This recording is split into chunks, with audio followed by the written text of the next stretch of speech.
अवधूत चिंतना श्री गुरुदेव दत्त.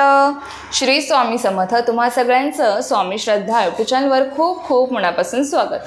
स्वामी कृपेने तुमचा आजचा दिवस शुभ जाओ. स्वामी महाराज तुमच्या सर्व चांगल्या इच्छा पूर्ण करोत हीच मी माझ्याने प्रार्थना करते आणि आजच्या व्हिडिओला सुरुवात करते. आजच्या व्हिडिओमध्ये आपण दत्त महाराजांची सगळ्यात उच्च कोटीची सेवा म्हणजे गुरुचरित्र पारायण. आपल्याला स्वामी पुण्यतिथीनिमित्त गुरुचरित्र पारायण करायचं आहे. तुम्हाला सगळ्यांना माहीत आहे की 6 मेला स्वामी पुण्यतिथी आहे आणि त्यानिमित्त आपल्याला गुरुचरित्र पारायण करायचं आहे 7 दिवसांचं. आता बरेच सेवेकऱ्यांनी केलं असेल याआधी किंवा बऱ्याच सेवेकऱ्यांनी केलेही नसेल. जे नवीन आहेत बघा, व्हिडिओ मोठा होईल पण ही माहिती पण तितकीच महत्त्वाची असणार आहे. त्यामुळे व्हिडिओ शेवटपर्यंत नक्की बघा जेणेकरून तुम्हाला पूर्ण माहिती समजेल आणि तुमच्याकडनं पारायणसुद्धा व्यवस्थित घडेल. आता बघा, गुरुचरित्र हा ग्रंथ सगळ्यात प्रभावी असा ग्रंथ आहे. गुरुचरित्र हा ग्रंथ 5वा वेद मानला जातो. गुरुचरित्र हा ग्रंथ साधासुद्धा नसून देवी शक्तीने भारलेला सिद्ध मंत्ररूप महाप्रासादिक आणि वरद ग्रंथ आहे. गुरुचरित्राच्या पारायणाने आपल्या अशक्यही गोष्टी शक्य होऊ लागतात, अशक्यही गोष्टी शक्य होतात. एवढा प्रभावी असा हा ग्रंथ आहे. आणि खरंच जो भक्त पूर्णपणे मनापासून श्रद्धेने नियम पाळून पूर्ण मनापासून हे पारायण करतो ना, त्याच्या इच्छा 100% पूर्ण होतात फक्त आणि फक्त या ग्रंथाच्या पारायणाने. खूप प्रभावी असा ग्रंथ आहे. आणि बघा, तुम्ही जर खरंच मनापासून याचं पारायण केलं ना सर्व नियम पाळून, तर खरंच तुम्हाला सांगते तुमच्या आयुष्यातल्या बऱ्याचशा अडचणी याने सुटतात. बऱ्याचशा म्हणजे काहीच अडचणी राहत नाहीत. इतका प्रभावी असा हा ग्रंथ आहे. नक्की याचं पारायण करून बघा. असं म्हणतात आयुष्यात एकदा तरी गुरुचरित्र पारायण करावं. पण बघा, वर्षातून मी म्हणेल की वर्षातून तुम्हाला जेवढं जास्तीत जास्त हे पारायण करायला जमेल ना, किमान एक तरी वेळेस, वर्षातून किमान एक तरी वेळेस तुम्ही हे पारायण करायलाच पाहिजे. त्यामुळे काय होतं, आपल्या संसारातल्या ज्या काही संकटे असतील, दुःख, अडचणी, आपल्याला जो काही त्रास आहे ना तो खूप कमी होऊन जातो फक्त या ग्रंथाच्या पारायणाने. आपण जर घरात हे पारायण केलं तर आपल्या घरातली वास्तुदोष, आपल्या घरात जे काही दोष असतील, कोणतीही नकारात्मक ऊर्जा आपल्या घरामध्ये टिकत नाही. आपल्या घरातला वास्तुदोष पूर्णपणे निघून जातो या ग्रंथाच्या पारायणाने. इतका प्रभावी असा हा ग्रंथ आहे. आता बघा, हा ग्रंथ आता बघा, हे पारायण जे आहे स्वामी पुण्यतिथीनिमित्त 30 एप्रिल ते 6 मे केंद्रातसुद्धा सप्ताह होणार आहे या पारायणाचा. तुम्हाला जर सामूहिक पारायण करण्याची इच्छा असेल, तुम्ही केंद्रामध्ये जाऊन पारायण करू शकता, भाग घेऊ शकता. किंवा तुमच्यापासून केंद्र जर लांब असेल स्वामींचं, किंवा तुम्हाला जाणं शक्य नसेल, किंवा कोणताही प्रॉब्लेम असेल, ज्या महिलांचे बाळ लहान आहेत त्यांनीसुद्धा जर त्यांना केंद्रात जाऊन पारायण करणं शक्य होत नाही सामूहिकरित्या, तर त्यांनी घरीसुद्धा आपण हे पारायण कसं करू शकतो हेच आपण आजच्या व्हिडिओमध्ये जाणून घेणार आहोत. आता ज्यांना केंद्रात पारायण करण्याची इच्छा आहे त्यांनी बघा, प्रत्येक केंद्रामध्ये ना वेगवेगळे नियम असतात. तुम्हाला फक्त केंद्रामध्ये चौरंग, तुमचा गुरुचरित्र ग्रंथ, एक नारळ घेऊन जायचं असतं. आणि गुरुचरित्र ग्रंथासाठी तुम्हाला एक ब्लाऊज पीस घेऊन जायचं असतं, कारण की हा ग्रंथ आपल्याला झाकून ठेवायचा असतो. वाचन पूर्ण झाल्यावर हा ग्रंथ आपल्याला पूर्णपणे म्हणजे परत झाकून ठेवायचा असतो. म्हणून एवढ्या गोष्टी तुम्हाला घेऊन जावे लागतात. तरीसुद्धा तुम्ही तुमच्या जवळपासच्या केंद्रामध्ये तुम्हाला जर पारायण करण्याची इच्छा आहे त्या केंद्रामध्ये जाऊन तुम्ही चौकशी करा एकदा की हे पारायण कोणत्या वेळेत तिथे घेणार आहे, कारण प्रत्येक केंद्रातली वेळ वेगवेगळी असते. म्हणून तुमच्या जवळपासच्या केंद्रामध्ये कोणत्या वेळेमध्ये हे पारायण होणार आहे, काय होणार आहे याबद्दल सविस्तर माहिती तुम्ही जाणून घ्या. आता बघूया हे पारायण कसं करायचं. बघा, गुरुचरित्र पारायण हा ग्रंथ दिंडोरी प्रणीत असा आहे. आता तुमच्या जवळपासच्या केंद्रातून ज्यांना हे पारायण करण्याची इच्छा आहे ना, तुमच्या जवळपासच्या केंद्रातून तुम्ही हा ग्रंथ घेऊन या. बघा, बऱ्याच वेळेस असं होतं की आपल्याला हा ग्रंथ भेटत नाही. मग आपण म्हणजे अशा कमेंट येतात की ताई मला शेजारच्या मावशीचा घेऊ का, किंवा शेजारच्या ताईंचा घेऊ का हा ग्रंथ वाचायला. घेऊ शकता, काहीच हरकत नाही. पण आपल्याकडे जर ग्रंथ असला ना, आपण याचं पारायण कधीही करू शकतो. आणि कसं आहे, आपल्याला ही सेवा आयुष्यभरासाठी करायची आहे. त्यामुळे आपला सेपरेट ग्रंथ असणं खूप महत्त्वाचं आहे. जर तुम्हाला मिळालाच नाही तर तुम्ही दुसऱ्याचा ग्रंथ आणूनसुद्धा पारायण करू शकता, काही हरकत नाही. परंतु तुम्हाला जर मिळाला तर अवश्य घेण्याचा प्रयत्न करा. आता बघा, पारायण कसं करायचं आहे, 30 एप्रिल ते 6 मे या काळामध्ये आपल्याला हे पारायण करायचं आहे. 30 एप्रिलला आपल्याला सुरुवात करायची आहे या पारायणासाठी. त्याच्या आधी 29 तारखेला आपल्याला 1 गाय आणि 4 कुत्र्यांना चाणक्या करून खाऊ घालायच्या आहेत. चाणक्या म्हणजे काय, गव्हाच्या छोट्या छोट्या पोळ्या करायच्या किंवा भाकरी करा तुम्ही. त्या भाकरी तुम्हाला 1 गाय आणि 4 कुत्र्यांना तुम्हाला खाऊ घालायच्या आहेत. त्यानंतर दुसऱ्या दिवशी म्हणजे 30 तारखेपासून आपल्याला पारायणाला सुरुवात करायची आहे. आता पूजा मांडणी कशी करायची हे तुम्हाला मी नंतरच्या व्हिडिओमध्ये सांगेल, कारण की आत्ताच व्हिडिओमध्येच सांगत बसली तर खूप मोठा व्हिडिओ होऊन जाईल. आता फक्त या व्हिडिओमध्ये हे पारायण कसं करायचं आणि याचे नियम अटी काय आहेत ते जाणून घेऊया. त्यानंतर बघा, हे पारायण तुम्हाला 30 तारखेपासून सुरू करायचं आहे. हे पारायण तुम्ही पहाटे 3 वाजल्यापासून ते दुपारी 4 वाजेपर्यंत करू शकता. लक्षात घ्या, दुपारी 4 नंतर तुम्हाला हे पारायण वाचता येणार नाही. म्हणून शक्य असेल ना तर ब्रह्ममुहूर्तावर उठून 3 वाजता उठून हे पारायण नक्की करण्याचा प्रयत्न करा. इतकं छान वाटतं, सगळं शांतता असते सगळीकडे, इतकं प्रसन्न वाटतं आणि सकाळी सकाळी आपल्याकडनं ब्रह्ममुहूर्तावर ही सेवा घडते. हे सगळ्यात जास्त महत्त्वाचं. त्याचं फळ आपल्याला खूप जास्त पटीने मिळत असतं ब्रह्ममुहूर्तावर. दुपारी कसं आहे, दुपारी तुम्ही करू शकता, परंतु दुपारी आपण जेवण केलेलं असतं किंवा आपल्याला भूक लागली असते, आपण काही ना काही खाऊन बसलेलो असतो आणि काय होतं, आपल्याला झोप येते, सुस्ती चढते, आळस येतो, आपलं मन त्या सेवेमध्ये लागत नाही, आपली ती सेवा मनापासून घडत नाही. म्हणून मी तुम्हाला सांगेल की सकाळी सकाळी ब्रह्ममुहूर्तावर उठून जर तुम्ही हे पारायण केलं तर खूप जास्त चांगलं आहे आणि ब्रह्ममुहूर्तावर उठूनच करा. 7 दिवस आपल्याला फक्त आपल्या सेवेसाठी द्यायचे आहेत. सकाळी लवकर उठण्याचा प्रयत्न करा. तुम्हाला मी सांगेल, तुम्ही 1 दिवस उठा आणि हे पारायण ब्रह्ममुहूर्तावर करा. त्यानंतर तुम्ही बघा की तुम्हाला स्वतःला खूप पॉझिटिव्ह वाटेल, खूप प्रसन्न वाटेल आणि तुम्ही रोज म्हणजे नेहमी तुम्ही हे पारायण ब्रह्ममुहूर्तावर उठूनच कराल हे मला माहीत आहे. आता बघा, रोज एकाच वेळेस पारायण करायचं का, म्हणजे आम्ही आज 3-4 वाजता हे पारायण केलं तर उद्या दुपारी केलं चालेल का. तर बघा, जर तुम्ही ब्रह्ममुहूर्तावर उठून हे पारायण करत असाल तर मी तुम्हाला सांगेल तुमची वेळ एकच ठेवा. थोडाफार फरक पडला एखादा 2 तासाचा तर चालेल. म्हणजे तुम्ही जर 1 दिवस 4 वाजता पारायण केलं उठून आणि दुसऱ्या दिवशी तुम्हाला 6-7 वाजले तर काही हरकत नाही, पण जास्त वेळ करू नका. म्हणजे आज जर तुम्ही 4 वाजता पारायण केलं आणि उद्या तुम्ही दुपारी पारायण केलं असं करू नका. म्हणजे तुमची वेळ जी काय आहे, तुम्ही एक तर सकाळी पारायण करा किंवा दुपारी करा, काहीतरी एक वेळ तुमची ठेवा. त्यानंतर बघा, 30 तारखेला तुम्हाला पूजा मांडणी करायची असते. पूजा मांडणी तुम्ही 29 तारखेला रात्री जरी करून ठेवली तरी काहीच हरकत नाही. म्हणजे 30 तारखेला सकाळी आपली जास्त धावपळ उडत नाही. तर तुम्हाला पारायण करण्याच्या अगोदर पारायण बघा, 53 अध्यायांचा हा ग्रंथ आहे. हा ग्रंथ 53 अध्यायांचा आहे.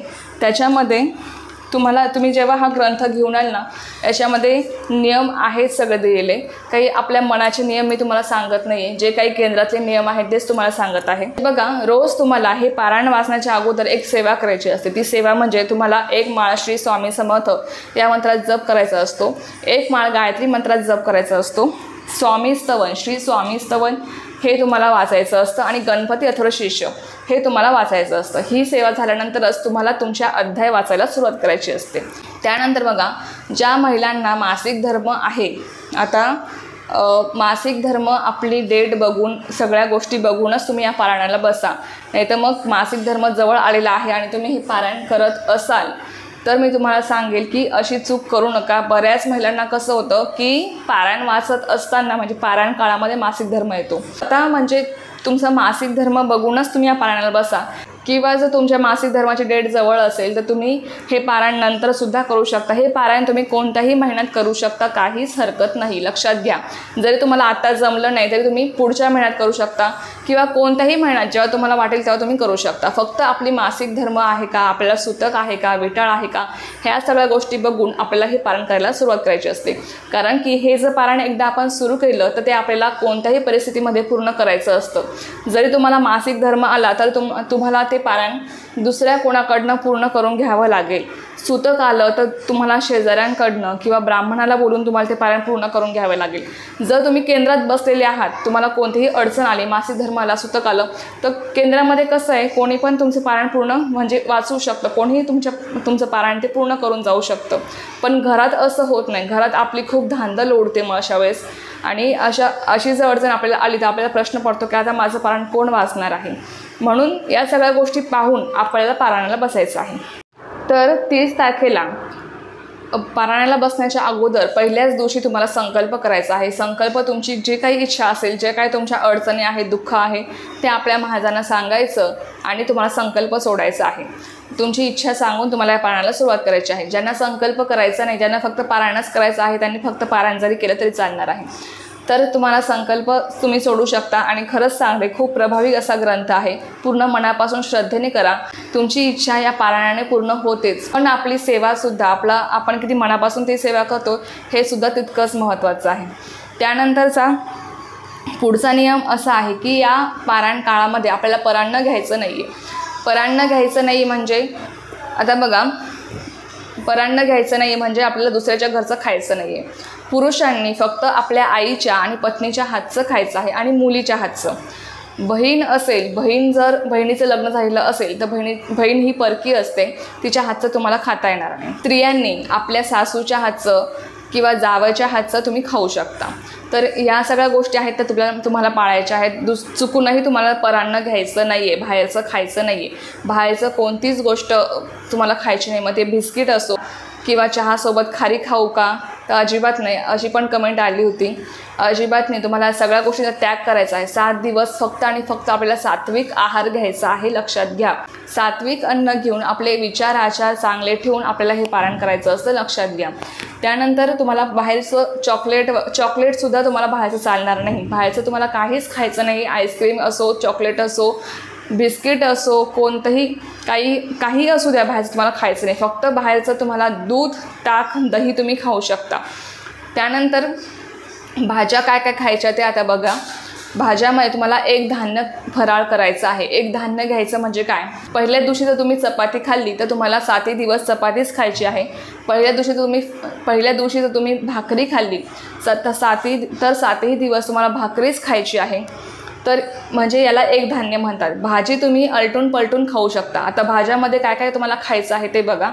भाज्यामध्ये तुम्हाला कडधान्य वर्ज्य आहे. कडधान्य तुम्हाला घ्यायचे नाही आहेत. ज्या धान्याचे 2 भाग होतात ते धान्य तुम्हाला घ्यायचं नाही आहे. जसं की शेंगदाणे असो, डाळी असो, तुम्हाला कुठल्याही प्रकारे डाळी खायच्या नाही आहेत.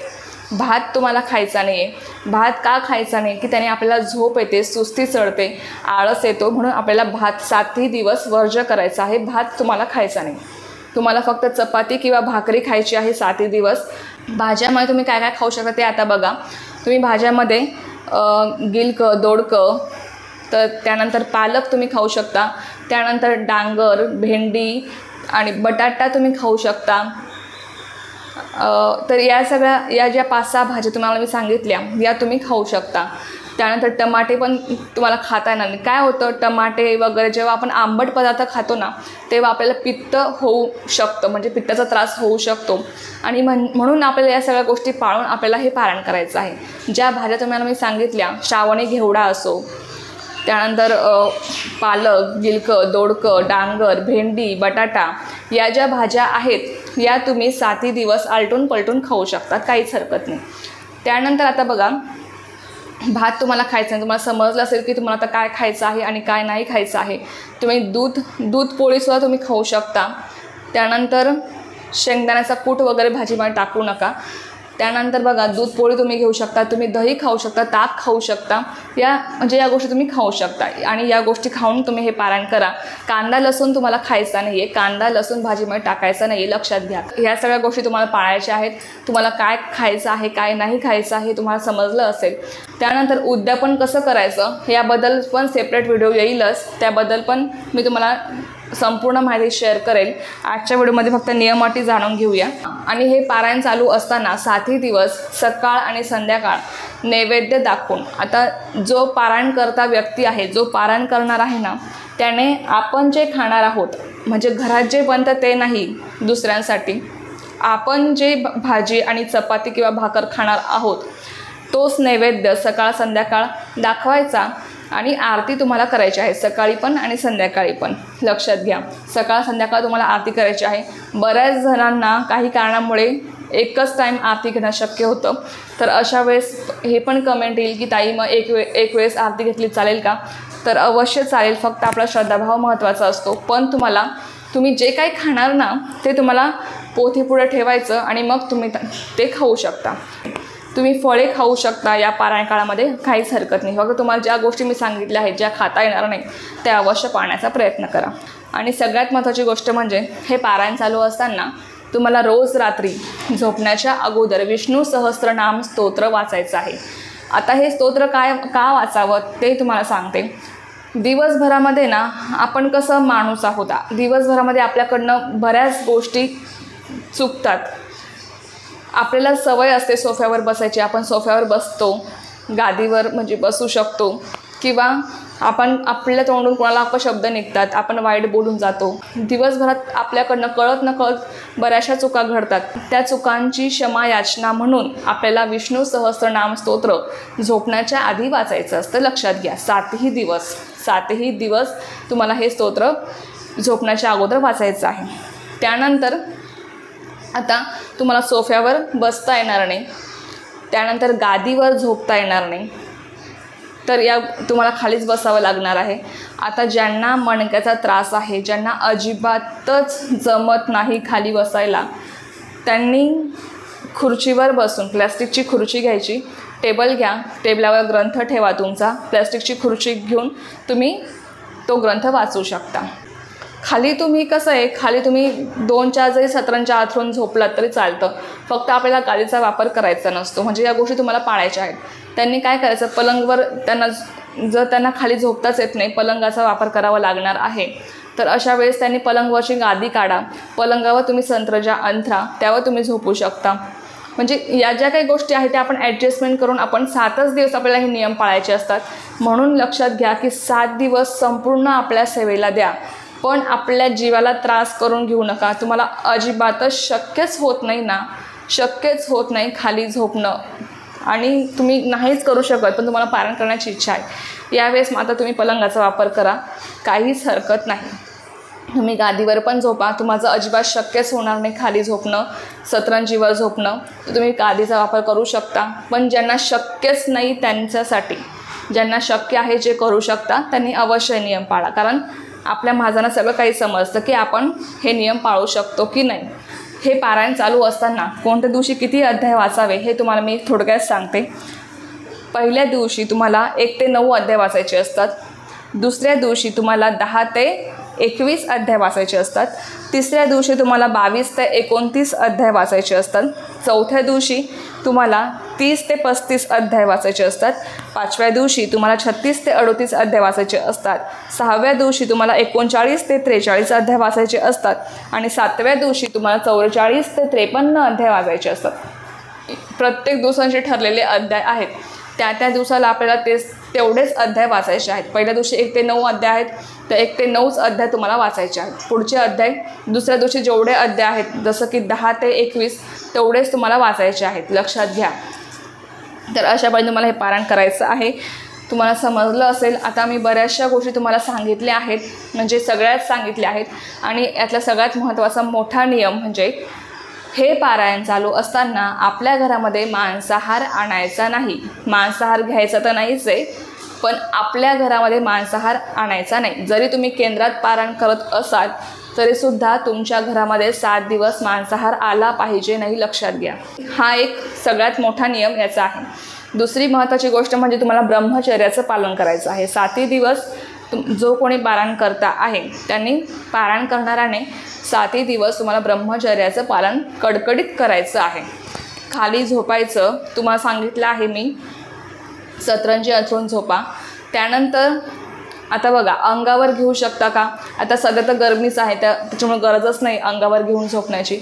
जर गरज भासली तुम्ही घेऊ शकता, काहीच हरकत नाही. शेवटी आपल्याला त्रास करून घेऊन आपल्याला हे पारायण करायचं नाही. आता पारायण चालू असताना, म्हणजे वाचन चालू असताना मध्ये जर वॉशरूमला जाऊ शकतो का? वॉशरूमला जाणं वगैरे ह्या सगळ्या नैसर्गिक क्रिया आहेत, त्या आपण थांबवू शकत नाही. त्यामुळे सरळ उठायचं, वॉशरूमला जायचं, मनात काहीच आणायचं नाही.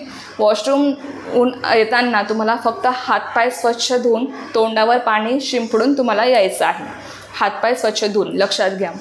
त्यानंतर तुम्ही वॉशरूमला जाऊ शकता, फक्त तुम्हाला स्वच्छ हातपाय धुवून नंतर यावं लागेल आणि परत वाचन तुमचं चालू करावं लागेल.